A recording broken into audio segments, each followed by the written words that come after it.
Welcome to Poetry Jam, the program that combines poetry with visuals and sound to enrapture, capture, build, and fracture your imagination. Some poems have something to say, others are merely stories for listening pleasure or inspirational measure. I am your eponymous host, reader, and author, Saint Stephen. On today's program, curiosity and experience push towards revelation unknown. We travel the mysterious roads of the mind. A boy learns courage from the caped crusaders of his youth, and a couple takes its first steps from the corner of a crowded room. These poems are Stone Spiral, Information Superhighway, Hero's Heart, and Glorious Beginning. Enjoy.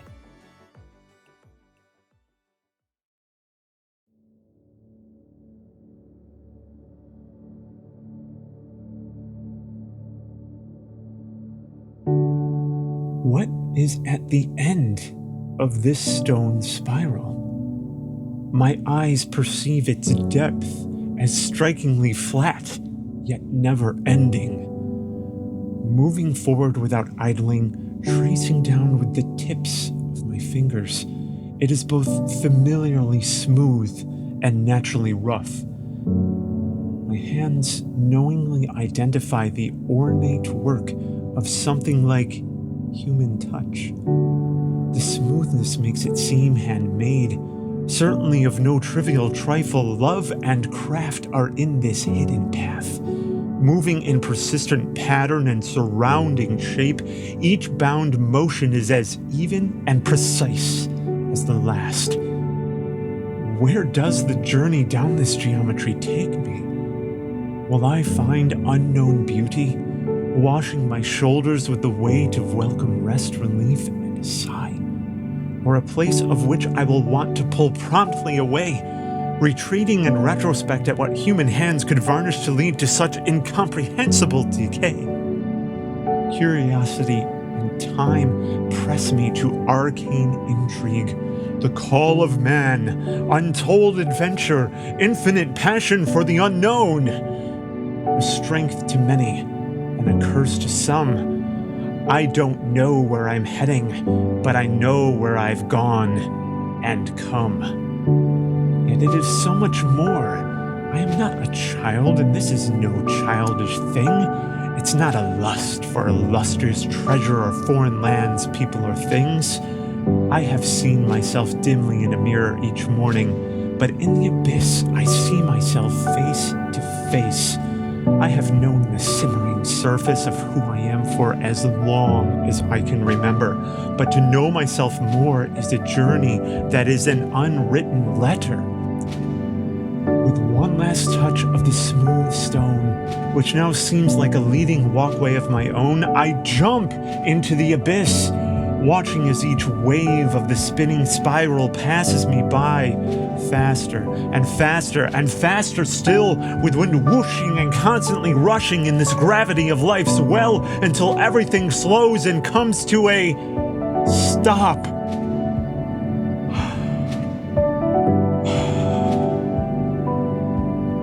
I am beginning to see that far away and deeper in. To know who I am requires living in truth, not mine, but thee. For what is a man outside of reality but two eyes with a mind and heart that cannot read or see?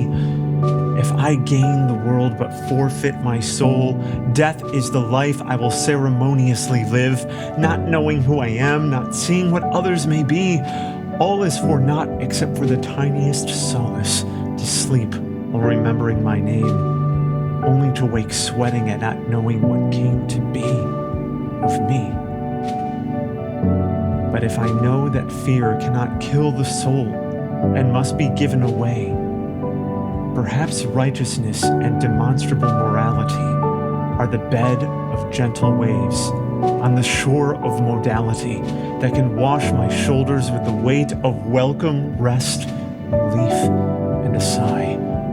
In the face of it all, life may yet be found in you and me, in this spiral staircase, taking the special gift of knowing this journey of man as not ending with all of us as forgettable specks of sand, but as ones cherished, made to cherish each other, knowing that in the end, mankind was made in the image of God to be pure man.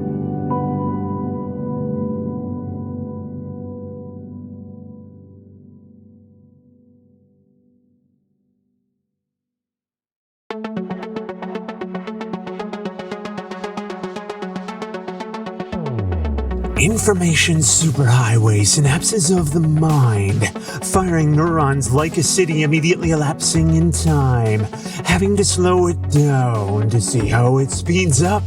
So many reflections of reflexes automatic but felt in the cerebellum nexus and blinks of each eye, the smell of the air in the sky, taking each step, shifting, weight sitting straight, placing hands around utensils to lift to the mouth as we gather around commensal, cringing at the sight of pain, filtering out each negligibility of one's surroundings to focus on the main, discerning personal boundaries amongst strangers in an unfamiliar place, knowing to breathe without consciously drawing air. Habitually looking out without thinking to stare. Recognizing rhythm without a musical ear, storing memory to unlock in a future year. The roads are wildly winding. Over, under, around. Intersections moving, running like supercomputers and multiplies of light speed and sound. Awareness comes, awareness goes. To be aware of it all would be like breaking reality into information overload. The mind is fast, but humans are slow, staying in place but with a creeping shadow, yet leaping forward in multiples of time. Critical thinking and invention, lockstepping with imagination, then falling behind. It seems moving ahead means slowing down, aiming for the future but fixing on what can be done now. Examining each piece of information to get to the next, all for the desire to grow and create, done at its best. Time and patience persevere when the light of each neuron travels from ear to ear, waiting to speak when the time is nigh, showing yourself and the outside world what can be done with a human mind. With human hands, shout to the world, I made it, man! Apathy and entertainment have not stopped this grind. I'm going to broadcast to the information superhighway into your mind. This city moving faster than eyes can see or the brain can know, can make things come forth in crystals as varied as each flake of falling snow.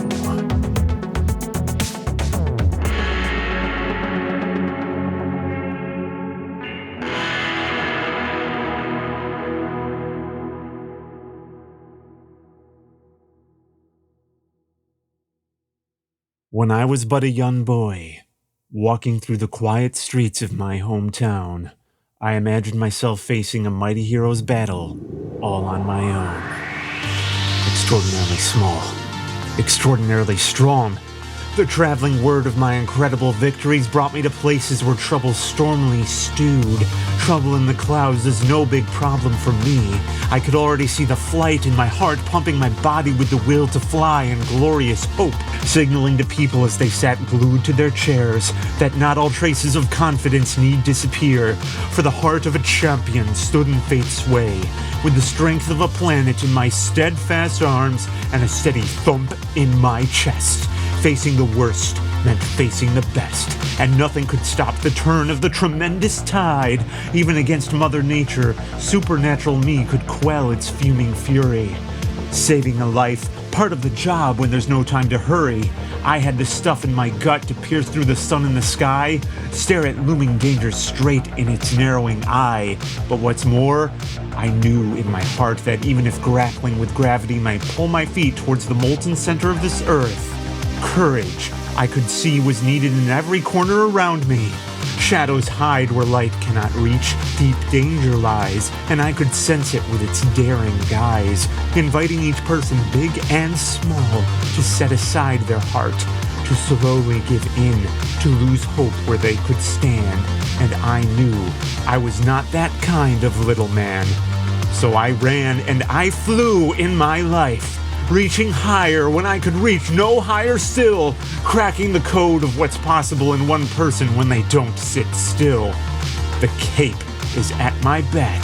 The wind is gusting where I stand, but I am standing in danger's smirking face. It cannot stop a boy with courage to see ahead, knocking down the insurmountable wall of chances so that a future of hope through chosen sacrifice lies beyond.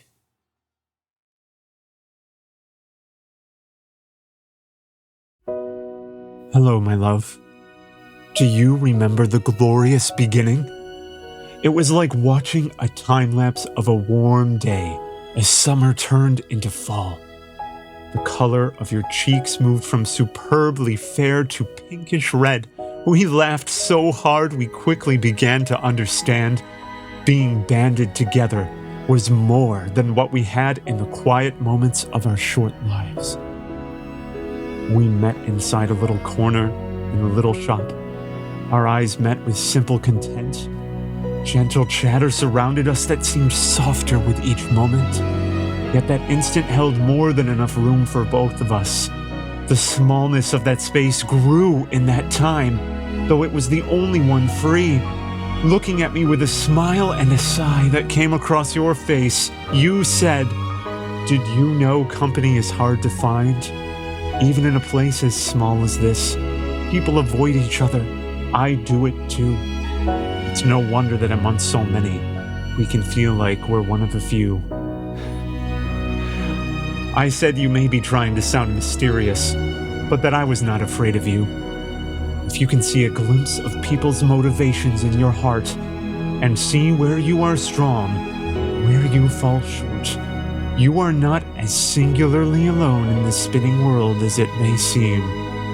Sometimes words come naturally, sometimes they are forged with effort. In that place, in that moment, they were reflections of bearing the weight of passing time and knowing in full the struggle of doing something with it. That something, that day, was the glorious beginning of us.